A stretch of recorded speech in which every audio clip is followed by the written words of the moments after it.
అండి. ఇదొక psychological trick. ఏంటంటే మనకి ఎన్ని ట్రేడింగ్ సెషన్స్ ఉంటే అన్ని కాయిన్స్ రోజుకొక కాయిన్ లాగా మనం అన్ని తీసుకుంటాం. 22-24 ఉంటాయి కదా! ఆ మంత్ ఎన్నున్నాయో చూసుకొని అన్ని కాయిన్స్ అనేవి మనం ఒకటే రకమైన కాయిన్స్ తీసుకోవాలి. తీసి పెట్టుకోవాలి. మనం లాస్ అయిన ప్రతిరోజు ఒక కాయిన్‌ని తీసేసి దాంట్లో వేస్తూ ఉండాలి. మన దగ్గర అలా అన్ని కాయిన్స్ అయిపోయాయనుకోండి, ప్రతిరోజు అన్ని ట్రేడింగ్ సెషన్స్ లాస్ అయినట్టు. మన దగ్గర అమౌంట్ తక్కువ అయిపోయే కొద్దీ ఏమవుతుందంటే మనకి సైకలాజికల్‌గా మన బ్రెయిన్ మీద ఎఫెక్ట్ చూపిస్తుంది.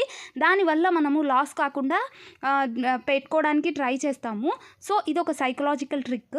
ఇలా మీరు అమౌంట్‌ని మామూలుగా రూ. 50 అట్లాంటివైనా కాయిన్స్ అయినా పెట్టుకోవచ్చు. లేకపోతే మనీవైనా పెట్టుకోవచ్చు. ఏదైనా గానీ మనం పెట్టుకొని ఇలా ట్రిక్‌ని ఫాలో అయితే మన బ్రెయిన్ మీద ఎఫెక్ట్ చూపిచ్చి మనం లాస్ కాకుండా మెయింటైన్ చేయడానికి ట్రై చేస్తాము.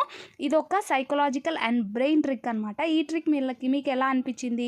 చూడండి మన దగ్గర పిడికిల్లో ఫుల్‌గా ఉంటే ఎంత హ్యాపీ అనిపిస్తుంది. సో, ఈ ట్రిక్ మీరు ఫాలో అయ్యి ఎలా ఉందనేది నాకు కామెంట్స్‌లో